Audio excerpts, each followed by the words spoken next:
छोरी। शुरुआती दृश्य में एक गर्भवती महिला को गन्ने के खेत में पीछा किया जाता है और उसे अपना गर्भाशय काटने के लिए मजबूर किया जाता है। दृश्य शहर के दृश्य में कट जाता है, जहां एक महिला साक्षी एक एनजीओ में काम करती है और अपने पति हेमंत के साथ रहती है।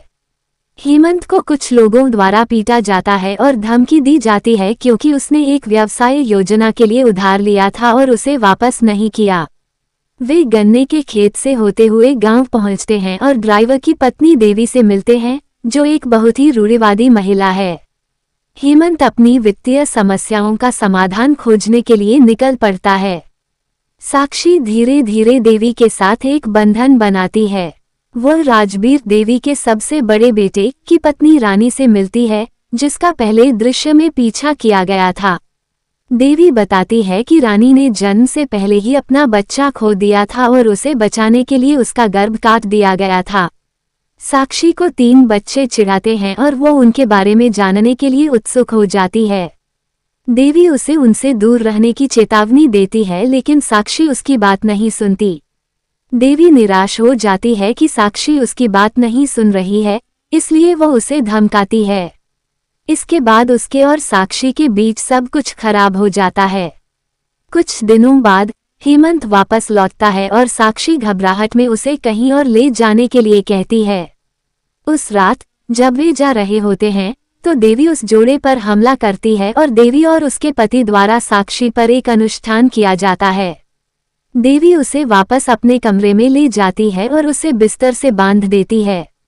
देवी उसे बताती है कि उसे अगले 3 दिनों तक अकेले वहां रहना होगा ताकि सुनैनी, देवी की भाभी और भूत से छुटकारा मिल सके, जो एक बार गर्भवती थी। उसने देवी के 3 छोटे लड़कों, अपने पति और फिर गर्भवती होने पर अपना गर्भ काटकर खुद को मार डाला। सुनैनी ने देवी के परिवार को श्राप दिया, जिससे ये सुनिश्चित हो गया कि वे अपना वंश आगे नहीं बढ़ा सकते। देवी साक्षी से कहती है कि अगले 3 दिनों में उसे जो भी दृश्य दिखाई देंगे वे सभी भ्रम होंगे। साक्षी घर से भागने की कोशिश करती है लेकिन सफल नहीं होती। ये पता चलता है कि सुनैनी को उसके ससुराल वालों ने उसके गर्भ में पल रहे बच्चे को मारने के लिए कहा था क्योंकि वह लड़की थी। जब उसने मना कर दिया और भागने की कोशिश की तो उसने गलती से अपने ही पति को मार डाला। देवी के परिवार ने सोचा कि सुनैनी ने उसके पति को मार दिया है, इसलिए उसे जिंदा जला दिया। इस प्रक्रिया में उसने अपने बच्चे को जन्म दिया, लेकिन उसके बच्चे को अच्छी फसल की गारंटी देने वाले अनुष्ठान को पूरा करने के लिए कुएं में फेंक दिया गया। जली हुई अवस्था में सुनैनी अपनी बेटी को बचाने के लिए कुएं में कूद जाती है। देवी के 3 लड़के जो सुनैनी से प्यार करते थे, उन्हें बचाने के लिए उसके पीछे कूद पड़े, जिसके परिणामस्वरूप वे सभी मर गए और भूत बन गए। साक्षी सुनैनी द्वारा झेली गई यातनाओं का अनुभव करती है।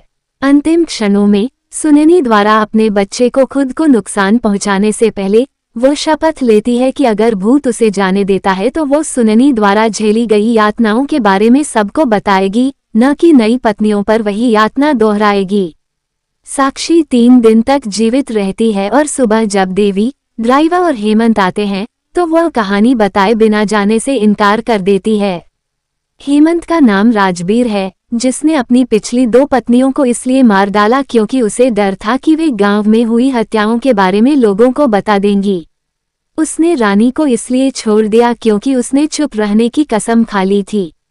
जैसे ही राजबीर साक्षी पर पीछे से हमला करने जाता है, रानी उसे, देवी और काजला को चाकू से मार देती है। साक्षी गांव के घर से निकलकर गन्ने के खेत से होकर 3 भूत बच्चों द्वारा बताई गई दिशा में चली जाती है। रानी भी उसके साथ हो लेती है।